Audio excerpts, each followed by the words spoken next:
columnista Daniel Samper Ospina en estos momentos, a modo de poema, como él sabe hacerlo muy bien, le canta cuatro o cinco verdades a Gustavo Petro, al presidente, o a su séquito de personajes que están alrededor de él. Verdades que están ahí, eso no se puede ocultar, no se puede tapar. Ellos mismos salieron a hablar. Entonces, bueno, aquí Daniel Samper Ospina de una le saca todo, le saca todo, o bueno, o casi todo.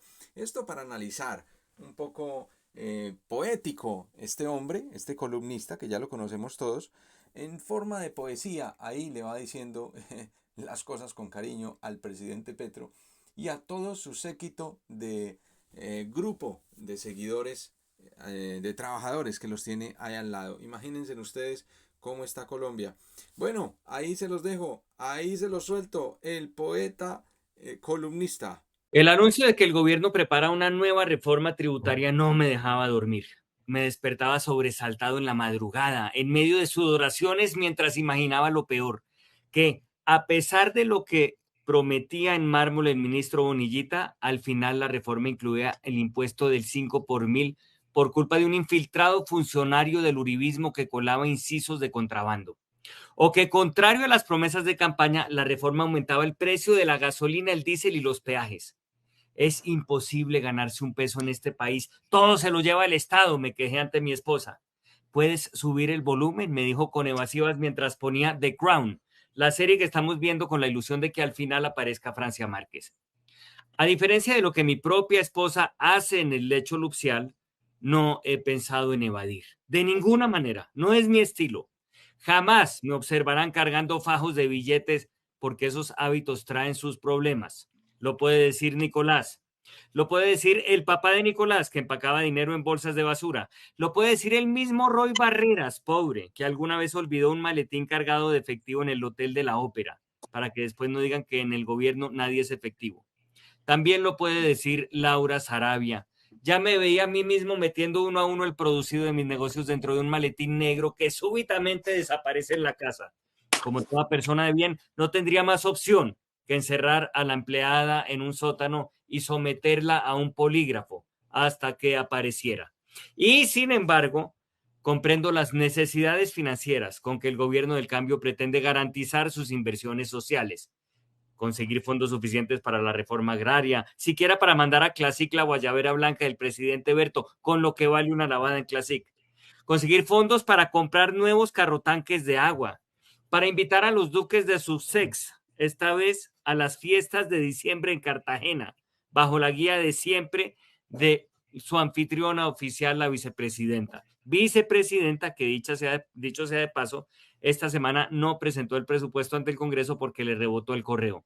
2 veces lo mandamos y rebotó. Eso ya no es problema mío, dijo, molesta ante este nuevo golpe blando producido por el técnico de sistemas del ministerio. Pero a pesar de mi naturaleza comprensiva y conciliadora, la situación financiera de la casa no resulta sencilla. Dentro de poco mis hijas entrarán a la universidad y una reforma tributaria hará que nos sintamos como el príncipe Harry después de bailar salsa en Cali, completamente ahogados. En uno de aquellos desvelos repasé las redes sociales y encontré un luminoso trino de Gustavo Bolívar en el que defendía a los influenciadores petristas, a los que el gobierno montó en la nómina estatal con tremendos contratos que suman hasta ahora 662 millones de pesos. No en vano se necesita una reforma tributaria para poder financiar a un tal Ceso Tete Crespo, a una tal Lalis, a Wally y demás activistas digitales. Duque contrató bodegas y la prensa callada. ¿Por qué todo lo que hacemos es criticable, pero cuando la derecha lo ha hecho, la prensa guarda silencio? Escribió sentido Gustavo Bolívar. Y tiene razón, ni que fuera en el gobierno del cambio. Luego remató con este anuncio. No tengo ningún influencer contratado, pero pronto lo haré. Y por eso escribo esta columna, amigos. Quiero postularme. Necesito devengar. Estoy dispuesto a atacar a Mancuso o a defenderlo, según se me indique. A defender a Roy Barreras o a atacarlo, si se convierte al viquicismo. Puedo contabilizar masacres o callar masacres, exaltar o denigrar de Thomas Greg Anson, criticar o reivindicar el Frente Nacional, lo que me digan. Prometo defender la reelección de Petro, decir que Duque era un dictador, que Maduro un demócrata y plegarme a la directriz, pero en el gobierno anterior también lo hacían, para defender pactos con la vieja clase política, contratar influencers o, llegado el caso, elogiar a Petro el día que él también se conceda a sí mismo una entrevista en inglés o en Swahili.